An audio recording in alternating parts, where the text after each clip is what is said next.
En tournage, il vous est sans doute déjà arrivé de vouloir éteindre un émetteur pour économiser des piles, changer sa fréquence ou son gain sans déranger le comédien. Avec les HF analogiques, vous deviez absolument manipuler l'émetteur et ce n'était pas toujours simple à cause des costumes ou des rapports humains. Avec les A10 et l'intégration du Bluetooth, ces problèmes deviennent secondaires.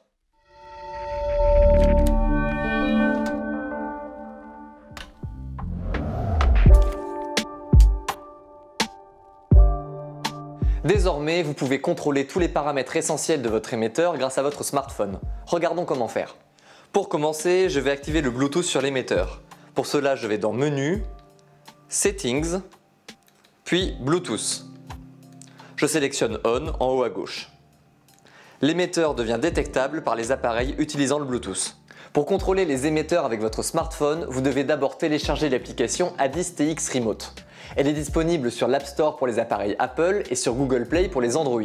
Je vous laisse les liens de téléchargement en description de la vidéo. Avant de lancer l'application, vérifiez bien que le Bluetooth est activé sur votre téléphone pour qu'il soit détectable aux autres appareils Bluetooth. Ensuite, je lance l'application.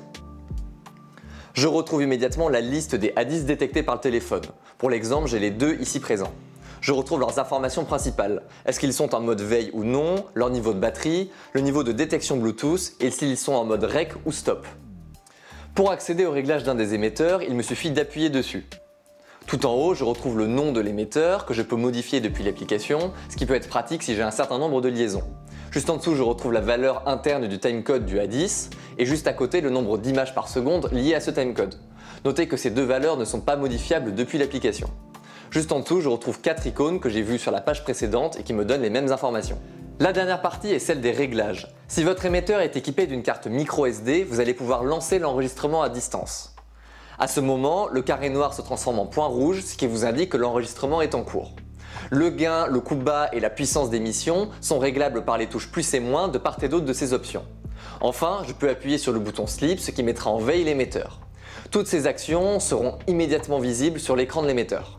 Enfin, je peux modifier manuellement la fréquence de mes émetteurs. Je peux changer le TV channel, le sous-groupe ou même la fréquence précise de mon émetteur. Cela me permet de réagir immédiatement si une intermodulation ou un parasite venait à brouiller ma liaison. Notez que l'utilisation du Bluetooth n'influe pas sur l'autonomie de votre émetteur. Vous pourrez le laisser actif durant tout le tournage. De plus, le protocole Bluetooth étant limité en portée, il est recommandé d'être relativement proche du comédien pour modifier les paramètres de son émetteur. Avec cette nouvelle option de contrôle Bluetooth, c'est un grand nombre de contraintes liées à l'utilisation des HF qui disparaissent. Et si vous l'utilisez régulièrement, je ne doute pas qu'elle va rentrer pleinement dans votre manière de travailler. Et n'hésitez pas à aller voir nos autres vidéos où je vous présente des astuces et des conseils sur les A10 de chez Audio Limited. À bientôt!